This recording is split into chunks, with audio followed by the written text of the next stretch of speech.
Hello, my name is Russell Triolo, and I'm the Chief Executive Officer of the Boys and Girls Clubs of Union County. And I'm here today with Laura Bretzger-McGrath. Laura, thanks for joining us today.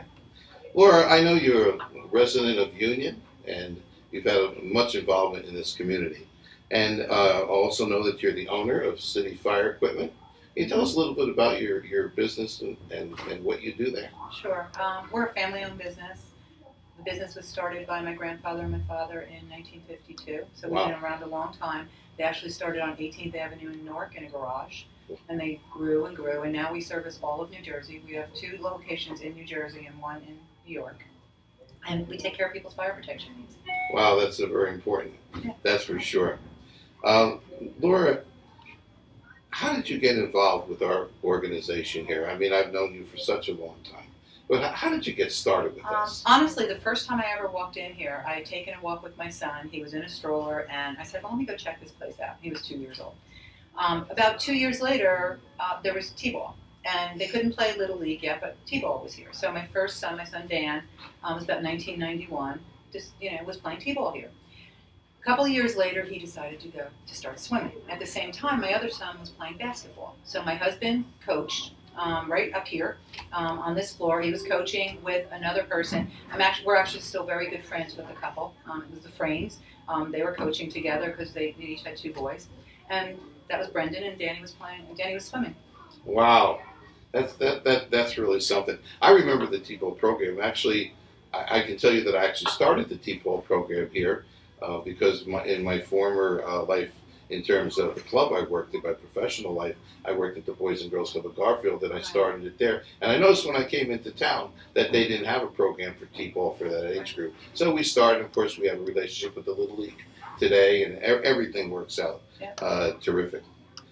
Now, once again, we mentioned your 2 sons, Danny and Brendan. And I understand, of course, that they were members of the club. They as you just said, they've been very involved with the club. Now, you did mention the swim program. Yes. I mean, swimming, I believe, is a real important program that we have here at the organization. I mean, I know that we put hundreds of children through that swim program and their lessons, and how, especially now with the summer coming, how important it is to know how to swim. How did the swim program help your sons in terms of what did it give them? I mean, I'm pretty sure if you asked him, he would say he's learned lifelong discipline. He has learned how to set goals. He has learned that you can achieve difficult challenges, and he still swims to this day. Wow. Yeah, he has taken it and uses it in his life. Well, see, and I think that's wonderful. A lot of our programs here at the Boys and Girls Club also do that. I mean, we do everything we can to make sure that our kids that are here become responsible adults and have the tools and the moral compass to be able to really be productive adults in our society. We work every day at that, and your sons, Danny and Brendan, are a prime example of the work that we do. And of course, if we're not supported by the parents, that's a great. And you've always been there. That's wonderful. Laura, one of the things that I mean to ask you was about your sons.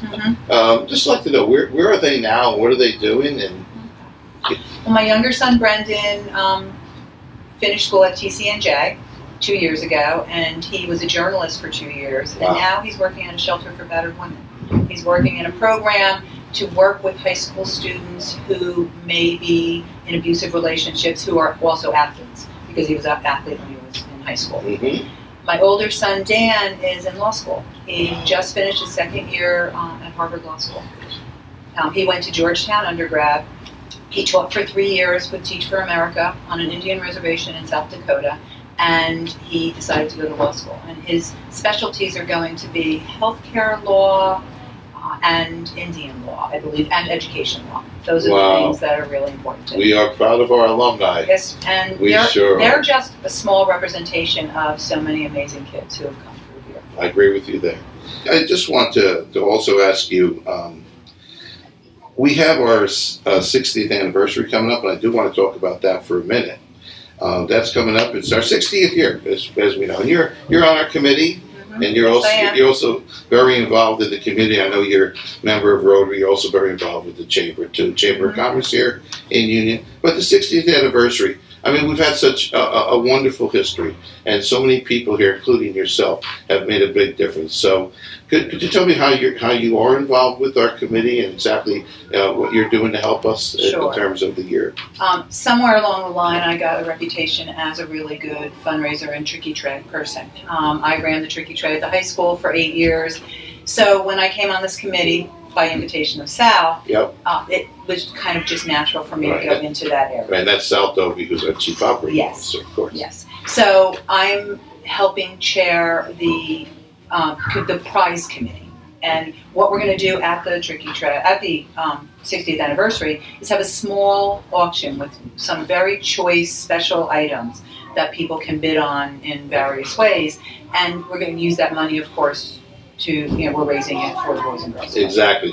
And for everyone, we have our gala, of course, going to be held at the Galloping Hill Golf Course in Kenilworth. Beautiful, beautiful place. And we're going to have a great night. It's on Friday, October 23rd. Right. And, we're looking for sponsorships. We need our businesses and individuals in our community to help us. If anybody would like to sponsor us, we'll put the number on the screen so people can see who to call and exactly how they can contribute. And they can do it in all different ways. I mean, they could buy tickets and come to the event. Oh, yeah. They could put something in the ad journal. They could do whatever we need. Yeah, whatever they can. Yeah, because ultimately we do want to celebrate the past and where we are, but we really want to talk about our future because we have a bright future for all of our children.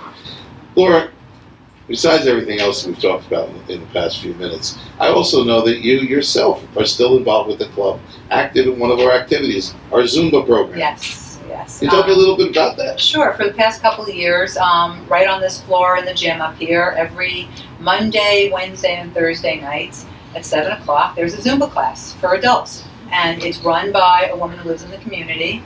And we come here and we do an hour of dancing and exercising. Well, that's terrific. So not only you volunteering for us, and you were, by the way, you were a former board member too of the organization, and I really thank you for your service when you were involved at that level. So that was great.